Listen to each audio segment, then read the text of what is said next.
Does being slowly poisoned by the government sound like a dream job? If so, you have two choices. Move to Russia, or travel back to the early 1900s. That's when the US Department of Agriculture enlisted a group of men to voluntarily ingest meals laced with a variety of contaminants, from formaldehyde to sulfuric acid to borax, a mineral now commonly used as an ant killer. This lousy job was necessary because at the time, food manufacturers were free to put anything into their edible items. The government needed to establish a baseline for safe levels of these additives, and the so-called Poison Squad was formed. Hi, I'm Erin McCarthy, Editor-in-Chief of Mental Floss, a job which hopefully won't become obsolete before I finish this video. Eating meat laced with bug poison is just one of the many now extinct jobs we'll highlight on this episode of the List Show. Let's get started.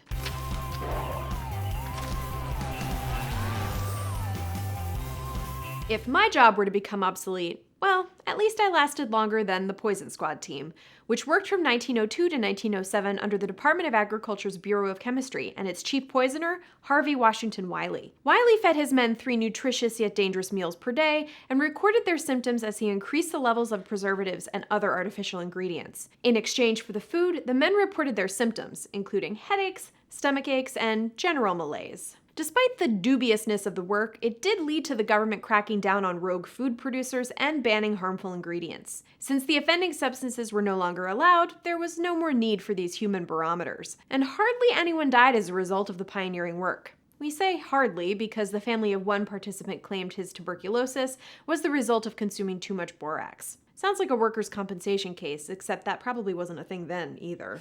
Those living in Victorian-era London celebrated the finer things in life. And what could be more elegant than a leather satchel or finely crafted leather shoes, all prepared with a rich helping of dog poop? To treat leather, tanners used dog excrement, which softened the hide and made it more flexible.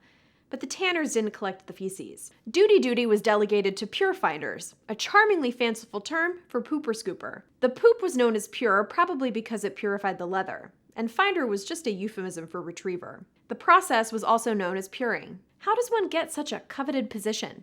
Many people were already scouring the streets for anything to resell, so moving rid of dog poop wasn't such a big deal. The pure finders, or entrepreneurs, tended to congregate where stray dogs were known to be found, presumably since they wouldn't have considerate owners cleaning up after them. If a pure finder got really lucky, they could get friendly with a kennel owner and exploit those lumpy riches. And the job wasn't really all that despised. In 2015, Vet Times, a popular veterinary publication, quoted this old-timey rhyme.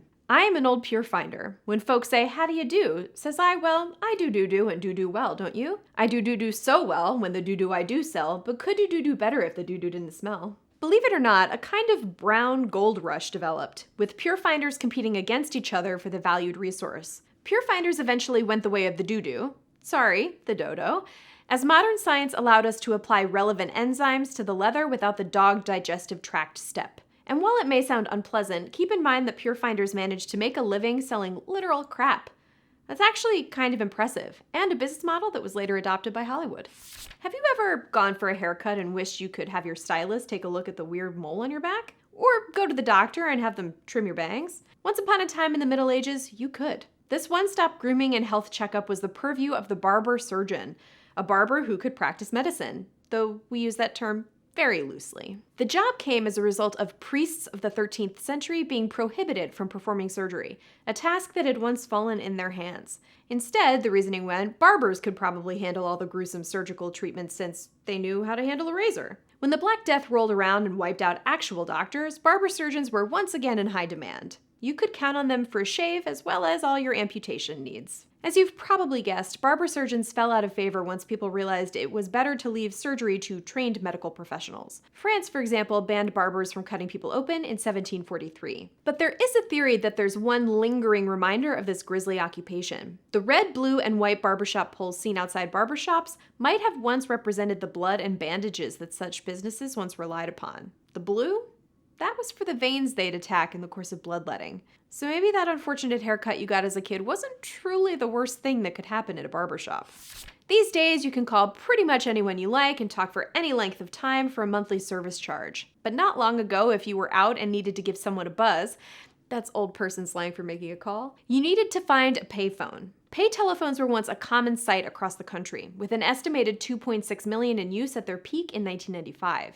Each one accepted coins, typically quarters, in order for people to make a call. Collecting those quarters was up to the telephone companies, who dispatched coin collectors to go from site to site, collecting the change from the boxes. While this job wasn't typically hazardous, it could occasionally get exciting. In 1962, a man named Robert Smith was gathering change in San Francisco when a thief forced him into a car at gunpoint and ran off with $1,000 in collected currency. Payphone collectors actually did okay toward the end, with one newspaper quoting a salary of up to $40,000 in 2003, which would be roughly $68,000 today. But not long after that came the rise of the smartphone and the obsolescence of not only collectors, but payphones themselves. Today, there are less than 100,000 in use, many owned and operated by small local businesses. The next time your child complains about having to mow the lawn, you can give them the old back in my day speech. Or maybe back in your great-great-great-grandparents' day. That's about the time people signed up to be leech collectors. These brave but unfortunate souls gathered leeches for medicinal purposes by wading into leech-infested waters and allowing the parasites to latch onto their skin. Depending on how well the work was going, these people might experience fatigue from blood loss. Leeches were used when physicians believed bloodletting would prove useful for ailments. That was based on the theory that most illnesses were the result of inflammation that could be cured by having your blood sucked out. And while bloodletting isn't really a thing anymore, leeches have made a comeback. In 2004, the FDA approved the use of leeches for facilitating blood flow following reconstructive surgery. Today's leeches are harvested in special labs and snack on blood-filled sausages until they're ready to clamp onto someone's reattached ear. Let me know in the comments which collector you'd rather be, dog poop or leeches. I know, it's a really tough question, but there is a right answer. When British royalty ascended to the throne, they needed a guiding hand. And we don't mean that throne, we mean the other throne. In the 1500s to 1700s, kings including Henry VIII tasked underlings with being their groom of the stool, or bathroom attendant. These men were charged with chatting with their betters as they went about their business. But the job title didn't refer to that stool. The close stool was the name for the portable velvet cushioned toilet they rested their royal buttocks on. And yes, we know what you're wondering, but there's no direct evidence the groom was responsible for wiping. At the time, it wasn't so unusual to be accompanied during one's most private moments, and grooms could even learn some hot royal gossip in the process. Female monarchs tended not to have a groom of the stool, or stole as it increasingly came to be called, so Victoria didn't have one. Her son, the future King Edward VII, did have one as Prince of Wales, but the job didn't make the transition when he became king, and the grooms of the stool were relieved of their duties. Man, these duty jokes are almost too easy.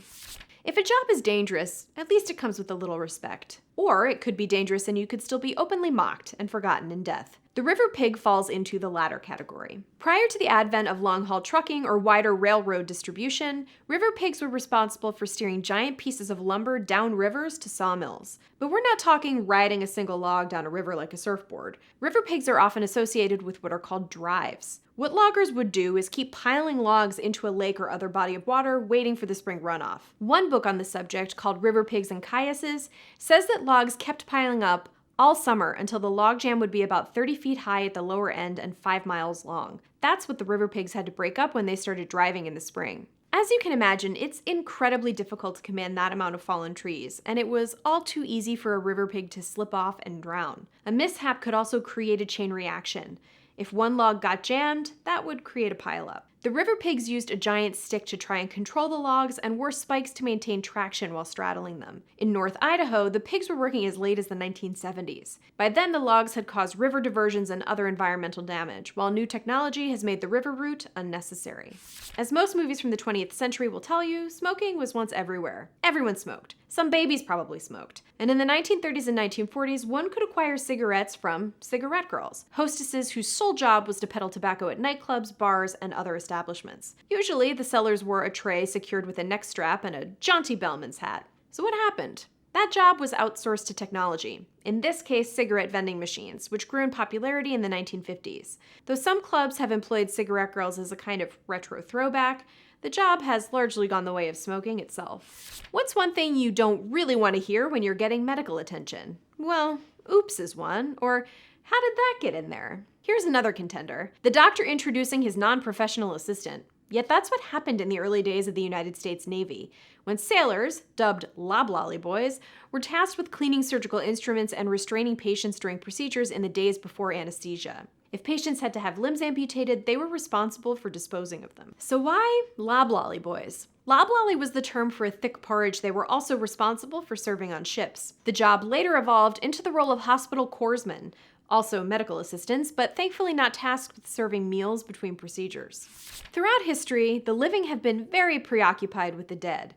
We want to make sure loved ones are at peace. During the 18th and 19th centuries, one way of ensuring that was to enlist the services of a sin eater, a person who would attend a funeral and consume food and drink that were meant to embody the decedent's sins. In doing so, they could continue into the afterlife without worrying about being punished for their transgressions. Early on, sin eaters were not exactly treated with reverence. They'd eat bread that had been placed on the corpse and then ushered out of the house. Because sin eaters were thought to absorb someone's evil deeds, they were often social pariahs. They were, after all, burdened with the sins of the entire village. Some say that over time this custom evolved into families eating and drinking in celebration of someone's life. At that point, a sin eater was really little more than a stranger who came in and freeloaded all that delicious funeral bread. And by the way, if you're a metal band who didn't pick the name Sin Eater, huge missed opportunity. Once upon a time, before electricity was a thing, walking home in the dark was a pretty frightening prospect. That's why Londoners of the 18th century relied upon link boys. These tiny tykes carried torches and were summoned by people to walk in tandem with them and illuminate their path home. This practice was so widespread that homes often had a link extinguisher attached to their exterior walls. That way, the link boy could save his fuel until he got another fare. But every once in a while, a link boy could turn out to be a link thief who would snuff out his light and run off with his customers' valuables. By the time gas-fueled street lamps were appearing in the early 1800s, link boys were being put out of business. Child labor would persist for decades to come. Everyone loves the ice cream man, but few remember the hokey pokey man. That's because this iteration of a jovial dispenser of treats was actually fairly sinister. The hokey pokey man navigated impoverished neighborhoods in the 1800s, offering cheap desserts like flavored ice and low-quality ice cream. His name was said to come from the hocus pocus or hokum that was thought to hype his crummy offerings. Whether or not the criticisms of the hokey pokey man were actual concerns or 19th century moralizing about poor children having ice cream and the largely immigrant men who were selling it to them is a legitimate debate. But a lot of this ice cream was made in not exactly sanitary conditions, and people were getting sick, and not just from hokey pokey. In the early 20th century, increased food safety standards made the job obsolete, though it may have lived on in a sense. You're probably familiar with the hokey pokey, a fantastic jam for toddlers and inebriated adults. Is there a connection? Maybe. There have been many versions of that song, with some of its writers crediting a hokey pokey man. But one of the earliest versions, recorded in 1942, was dubbed the hokey cokey. Confused? It's probably all the bad milk. Who doesn't love a garden gnome to provide some lawn decoration? If you were a rich British guy in the 18th century, you might have considered hiring an actual landscaping hermit. Ornamental hermits or garden hermits were employees of an estate who lived in quaint little shelters known as hermitages and puttered around for the amusement of property owners and their visitors. To be clear, hermits were not enslaved. It was at-will employment, but it was still somewhat dehumanizing. One 18th century account of the hermit at Painshill says they were looking for someone to live the hermit life, but it wasn't that easy. While the hermit would get food from the house delivered by a servant, they couldn't speak one syllable to said servant, and their water came from a stream behind the house. The hermit had to wear a wool robe, walk around barefoot, not cut his beard or nails, or go into the open area of the property. For 7 years. If he made it, he'd be paid a substantial lump sum. But if he violated just one requirement, he'd get nothing. Sounds like a Netflix game show in the making. Or more realistically, Mr. Beast's next video. Hermits fell out of favor when landowners realized it was ridiculous to keep a pseudo-hobbit on the payroll. The concept of subsidizing a hermit just to keep old traditions alive was too antiquated to continue. It's argued some gnome decorations soon came into favor. Today, the role of a recluse with bad hygiene who wanders around your property can be filled by in-laws. Zing! Those are all the obsolete jobs we have for today. What very specific job do you have that you think will never go away? Hosting YouTube videos is obviously safe. Thanks for watching, and I'll see you next time.